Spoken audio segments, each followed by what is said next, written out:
အားလုံးပဲမင်္ဂလာပါခင်ဗျာကျွန်တော်တို့ဓာတ်ပုံအဲ့ဒီလုပ်တဲ့ကာလအနေထားတွေအလင်းရောင်အချိန်အခါအနေထားတွေတော်တော်လေးတော့စုံလာပြီဖြစ်ပါတယ်ကျွန်တော်ဒီတစ်ခေါက်မှာဒီဂျပန်ခုနေတဲ့အမျိုးသမီးရဲ့ပုံကိုအဲ့ဒီလုပ်ဖို့ရွေးထားပါတယ်ခင်ဗျာကျွန်တော်ဒီပုံလေးကမန္တလေးဓာတ်ပုံအသင်းပလန်ရတုနှစ်ပတ်လည်ဓာတ်ပုံပြိုင်ပွဲရှုရှင်စပွဲကဏ္ဍမှာဒုတိယဆုရခဲ့တဲ့ဓာတ်ပုံဖြစ်ပါတယ်ခင်ဗျာဒီပုံကိုကျွန်တော်ရခိုင်ပြည်နယ်အမ်းမြို့နယ်ကားလမ်းဘေးနားမှာရှိတဲ့ကြာကန်လေးတကမှာရိုက်ခဲ့တဲ့ဓာတ်ပုံဖြစ်ပါတယ်ခင်ဗျာကျွန်တော်ဓာတ်ပုံရိုက်တဲ့အချိန်တော့မနေ့7နာရီကျော်လောက်ဖြစ်နေပြီဆိုတော့နည်း top light ဖြစ်ပြီးဒီမှာတချို့နေရာလေးတွေဘန်းပြီးတော့ဒီခမောက်ဆောင်ထားတဲ့ဒီအောက်ပိုင်းနေကြတော့ shadow ပိုင်းနေနဲ့နည်းနည်းမဲနေပါတယ်ကျွန်တော်ဒီပုံလေးကိုစပြီးတော့ edit လုပ်ပါမှာခင်ဗျာခါတိုင်းလိုပဲကျွန်တော်ဒီ raw ထဲမှာစပြီးတော့ edit လုပ်ပြီးရင် photoshop နဲ့ဆင်းပါမယ် plugin တွေလည်းကျွန်တော်ခါတိုင်းလိုပဲ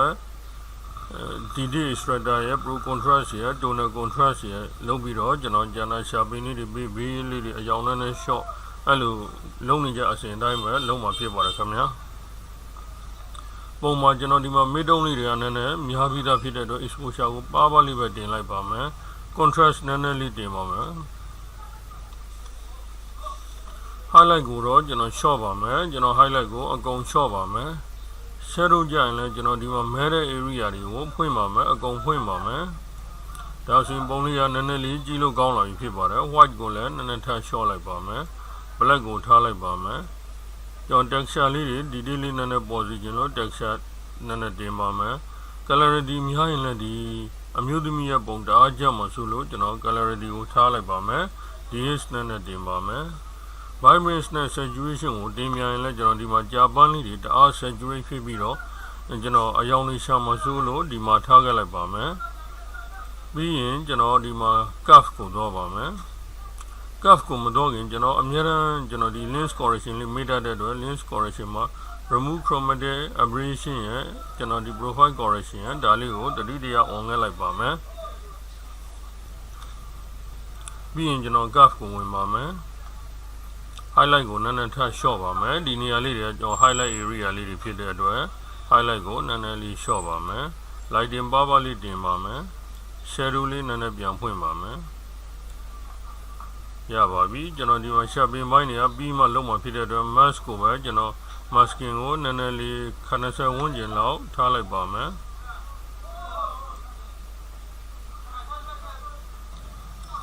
noise reduction ကိုကျွန်တော်ဒီမှာ30လောက်ထိလျှော့လိုက်ပါမယ်ပြီးရင်ကျွန်တော်ဒီမှာ hue ရဲ့ saturation ရဲ့ဒီမှာအပြာရောင်လေးတွေနည်းနည်းကျွန်တော်ဒီ saturation တွေကနည်းနည်းလေးတင်လိုက်ပါမယ်အစိမ်းရောင်လေးအစိမ်းရောင်ကတော့နည်းနည်းမသိတာပါဘူးဒါဆိုရင်ဒါကျွန်တော် before အနေထားလေးဖြစ်ပါတယ်ဒါကျွန်တော်ဒီ camera raw ထဲမှာအခု edit လုပ်ထားတဲ့ after အနေထားလေးဖြစ်ပါတယ် Photoshop ထဲကိုဆင်းလိုက်ပါမယ်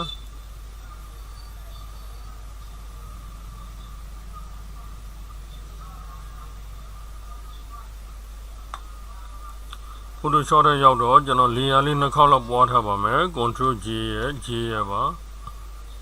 ပုံကိုဒီမှာကြည့်လိုက်ရင်ဒီဘက်အချမ်းကတော့အလင်းအောင်နည်းနည်းများပြီးတော့ဒီနားလေးကတော့အလင်းအောင်နည်းနည်းလေးနည်းနေပါတယ် lighting လေးနည်းနည်းလေးကျွန်တော်မျှအောင်ဒီဘက်ကိုနည်းနည်းညှို့ပါမယ်ကျွန်တော်ဒီကနေ lasso deuce လေးကိုယူပါမယ်ကျွန်တော်ဒီမှာနည်းနည်းလေးလင်းနေတဲ့အပိုင်းလေးကိုကျွန်တော် sorry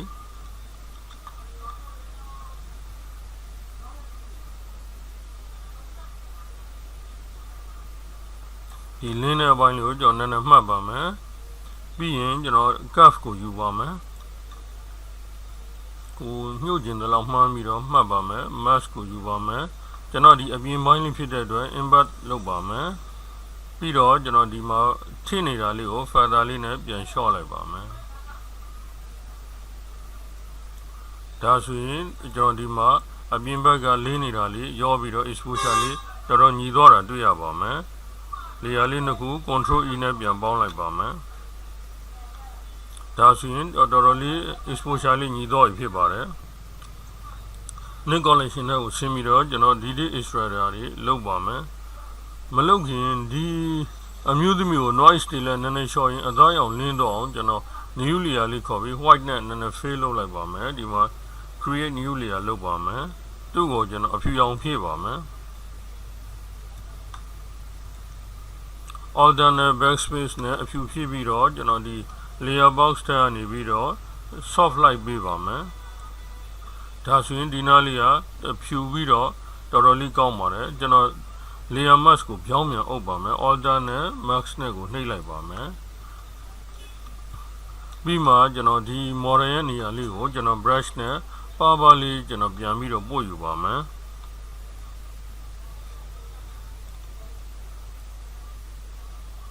ဒါဆိုရင်ကျွန်တော်ဒီအမျိုးသမီးရဲ့ပုံကအသားရောင်လေးတွေလည်းနည်းနည်းလင်းလာပြီးတော့ဒီမှာကျွန်တော် soft ဖြစ်ပြီးတော့ noise တွေလည်းရောကြစေပါတယ်ကျွန်တော်ဒီနည်းကိုမကူရဓာတ်ပုံဆရာကြီးဥက္ကမောင်လွင်ကကျွန်တော်ဖုန်းနဲ့ပြောပြတော့ကျွန်တော်မှတ်ထားပြီးတော့ဒီနည်းလေးကိုမကြာခဏသုံးဖြစ်ပါတယ်အရင်လည်းအသုံးတည့်ပြီးတော့အထူးပဲကျေးဇူးတင်ရပါတယ်ဒါဆိုရင်တော်တော်လေးကောင်းတော့ပါပြီကျွန်တော် control E လေးနဲ့ပြန်ပြီးတော့ပေါင်းလိုက်ပါမယ်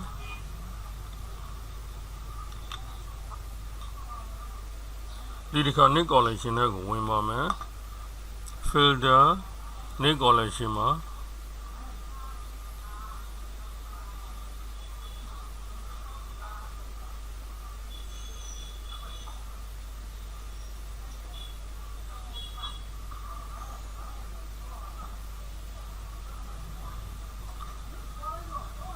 ဒါ donor contrast ကျွန်တော်ကလောလောဆယ် DD extractor အရင်ယူပါမယ်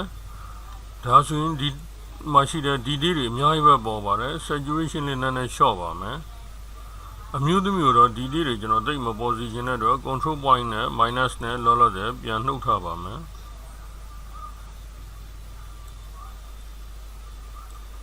ရပါပြီ okay ပေးလိုက်ပါမယ်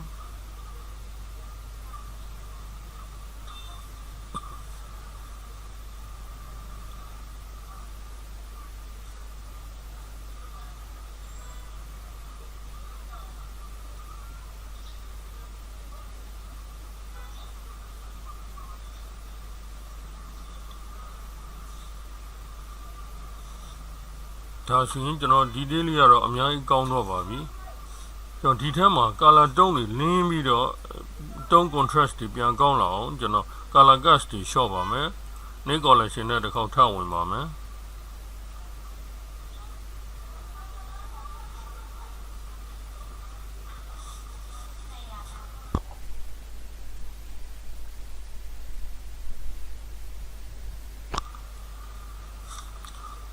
Pro contrast ကိုဝင်ပါမယ်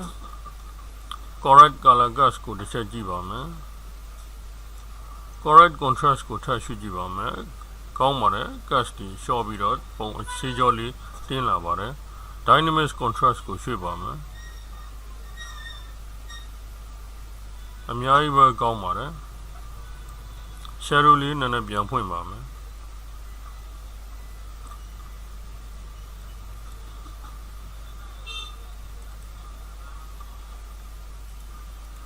ဒါဆိုရင်ကျွန်တော် pro contrast ကို okay လိုက်ပါမယ်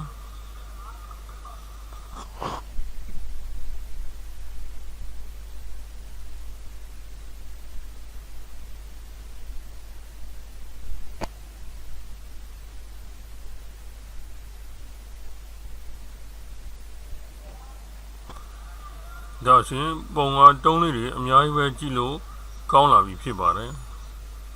ကျွန်တော်ဒီနားလေးနည်းနည်းလေးလင်းနေတာလေးကိုတစ်ခါနည်းနည်းလေးထပ် short ပါမယ်အခုနားလေးပဲကျွန်တော် lasso tools လေးနဲ့နည်းနည်း exposure လေးပြန်ပြန်ချင်းညီတော့အောင်ဒီနားလေးကိုနည်းနည်းလေးထပ် short ပါမယ်ခုနားလေးပဲကျွန်တော် curve ပေးပါမယ်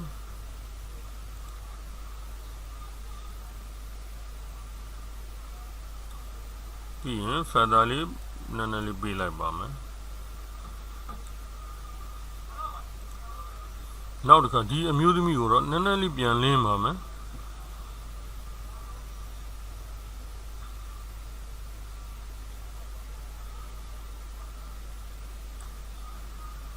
ဒီကလည်းကျွန်တော် curve ပေးပါမယ်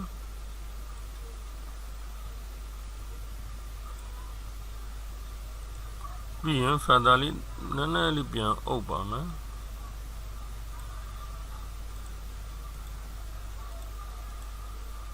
ပြီးရင် control နဲ့ဒီ layer လေးသုံးခုကိုပေါင်းပြီး control E နဲ့ပြန်ပေါင်းထားလိုက်ပါမယ်ဒါဆိုရင်ကျွန်တော်ပုံလေးကတော်တော်လေး exposure လေးညီပြီးတော့ကြည့်ကောင်းနေပြီဖြစ်ပါတယ် color tone လေးတွေကျွန်တော်ထပ်ပြီးတော့လုပ်ပါမယ်မလုပ်ခင် shadow ပိုင်းလေးပါပါလေးနည်းနည်းလေးထပ်ဖွင့်ပါမယ် image adjustment shadow highlight ပါဒီမှာကျွန်တော် shadow လေးနည်းနည်းလေးပေးပါမယ် okay လိုက်ပါမယ်ပြီးရင်ကျွန်တော် Nik collection နဲ့တစ်ခေါက်ပြန်ဝင်ပါမယ်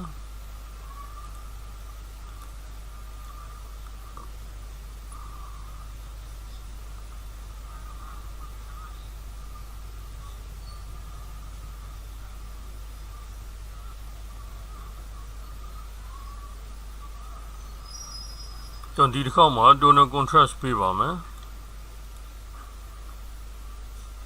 ပုံက color tone တွေအရင်ကောင်းတော့ပြီဖြစ်ပါတယ်ကျွန်တော်နည်းနည်းလေးmid tone လေးနည်းနည်းပြန် short ပါမယ် saturation လည်းနည်းနည်းလေးပြန် short လိုက်ပါမယ် shadow လေးပြန်ပြီးတော့နည်းနည်းပြန်ဖွင့်ပါမယ်ဒါဆိုရင်ကျွန်တော် toner contrast လည်းအရင်ကောင်းနေပြီဖြစ်ပါတယ် okay လိုက်ပါမယ်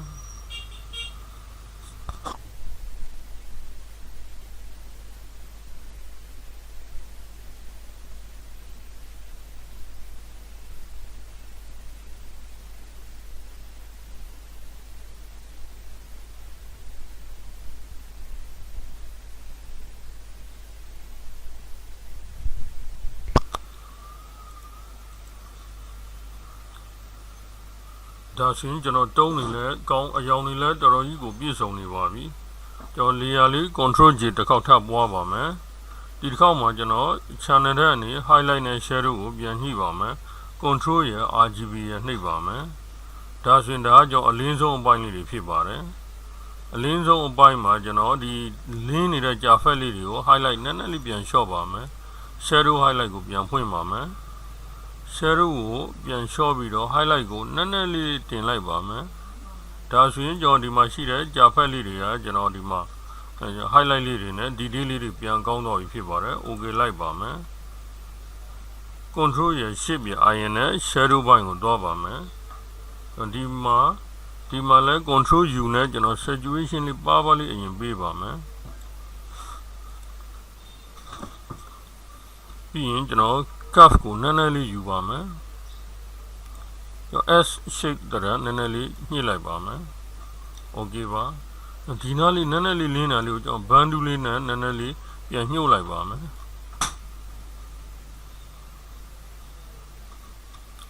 ဒီနောက်မှာနည်းနည်းလေးဖြော့နေတဲ့အယောင်လေးတွေ band လေးနဲ့နည်းနည်းလေးကျွန်တော်ပြန်ပို့ခဲ့လိုက်ပါမယ်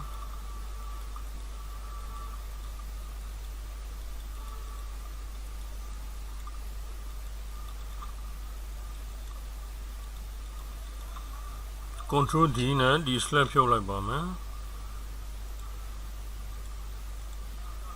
ဒါဆိုရင်တော်တော်လေးကောင်းနေပြီဖြစ်ပါတယ်ကျွန်တော်ဒီမှာရှိတဲ့ကြာပန်းနေအယောင်ကနည်းနည်းလေး saturation များနေသလိုနည်းနည်းတွေ့ပါတယ် layer လေးတစ်ခေါက်ပွားပါမယ်ကြာပန်းရဲ့အယောင်လေးတွေနည်းနည်းပြန် short ပါမယ် select color range ပါကြာပန်းဖက်လေးရဲ့အပွင့်ကို select ယူပါမယ် plus နဲ့ပေါင်းပါမယ်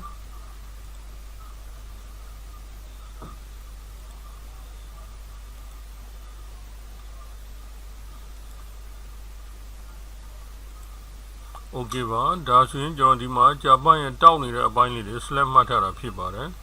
control ရဲ့ M နဲ့နည်းနည်းလေးအယောင်လေးထပ်လင်းပါမယ် control U နဲ့ saturation ကိုယူပြီးတော့ saturation လေးနည်းနည်း short ပါမယ်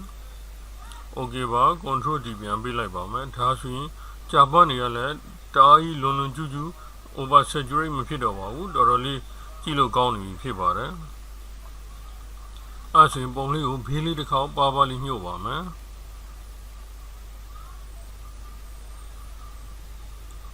တော့ခါတိုင်းလိုပဲ curve နဲ့ညှို့ပါမယ်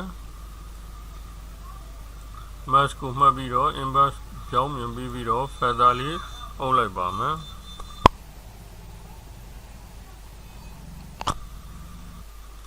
ပြီးရင်ကျွန်တော်ဒီမှာ control E နဲ့ပြန်ပေါင်းပါမယ်ဒီနားလေးနည်းနည်းလေးလင်းကွက်နေတာလေးကို band လေးနဲ့ပဲကျွန်တော်ပြန်ချင်းလေးဒီနားလေးနည်းနည်းလေးတစ်ချက်နှစ်ချက်ပြန်ပို့ခဲ့လိုက်ပါမယ်ပုံကတော်တော်ကြီးကိုကောင်းနေပါပြီကျွန်တော်ဒီမှာပုံကို shadow highlight ရ curve ရနဲ့ကျွန်တော်အချောလေးပြန်ပြီးတော့ final လုပ်လိုက်ပါမယ် shadow လေးပါပါလေးဖွင့်ပါမယ်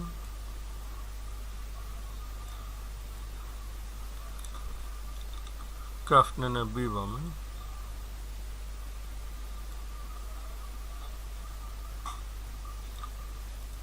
level နဲ့နည်းနည်းလေးပြန်ပေးပါမယ်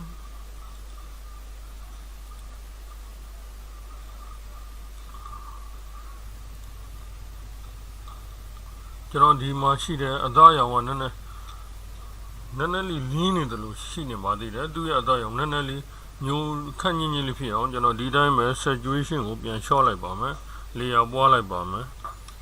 ပြီးရင်ကျွန်တော်ဒီမှာ control U နဲ့ဒီအသားရောင်လေးကိုပဲမှန်ပြီး saturate နည်းနည်းလျှော့ပါမယ်ရပါပြီ okay ပါကျွန်တော်ဒီဓာတ်ပုံတစ်ပြင်လုံးကိုမလိုချင်တဲ့အတွက် mask ကိုပြောင်းပြန်မှတ်ပါမယ်ပြီးမှကျွန်တော်ဒီက brush ကိုယူပြီးတော့ကျွန်တော်ဒီအမျိုးသမီးရဲ့အသားရောင်လေးပဲနည်းနည်းလေးပြန်လျှော့ပါမယ်ဒါဆိုရင်ကျွန်တော် saturation လေးပေးလိုက်တော့တော်တော်လေးကောင်းပါတယ် control E နဲ့ပေါင်းပါမယ်ကျွန်တော် noise တစ်ခေါက်လျှော့ပါမယ် filter imagenomics noise wire ပါ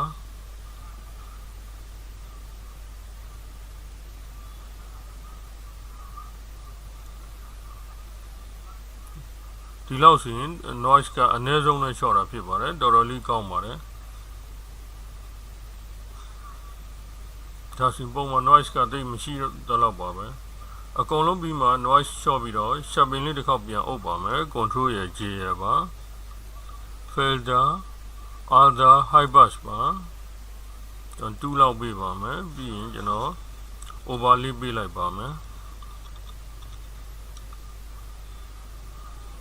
ဒါဆိုရင်ဒါကကျွန်တော် sharpen မပေးခင်အနေထားပါဒါ sharpen ပေးလိုက်ရင်ဒီကြာဖက်တွေရဲ့အနာသားလေးတွေအစားအရင်ပဲ shut ဖြစ်ပြီးတော့ကြည့်လို့ကောင်းပါတယ်ဒါပေမဲ့ဒီပခုံးတွေမှာကျွန်တော် noise တွေနည်းနည်းလေးတက်လာတာမကြိုက်ဘူးဆိုရင်ကျွန်တော်ဒီကနေပြီးတော့ noise ကိုပြန် short လိုက်လို့ရပါတယ်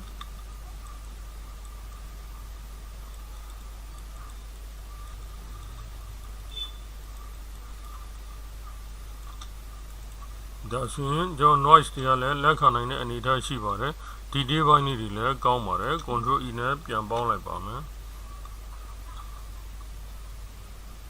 အခုစဉ်ပုံကတပြင်းလုံးမှာရှိတဲ့ဒီဒီတွေလည်းပေါ်ပါတယ်တားကြီးမဲပြီးကျွံသွားတဲ့အနေအထားလောက်လည်းမရှိပါဘူးတော်တော်ကြည့်ကောင်းပါတယ်မူလပုံနဲ့တွဲပြီးတော့ရှင်းကြည့်လိုက်ပါမယ်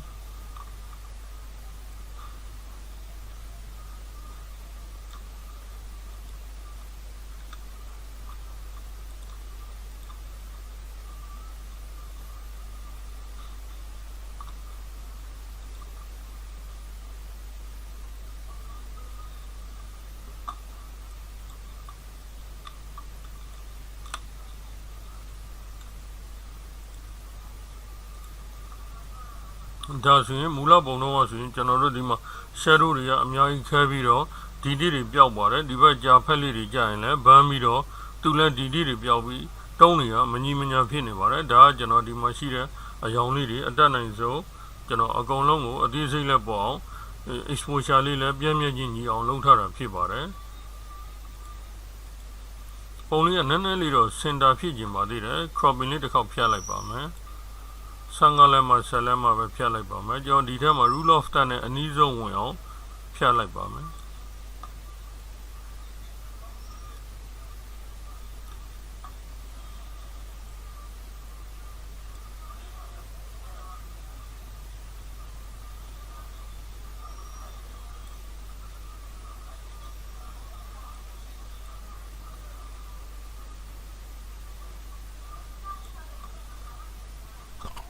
ကျွန်တော်ဒီအနေလေးဖြတ်လိုက်ပါမယ်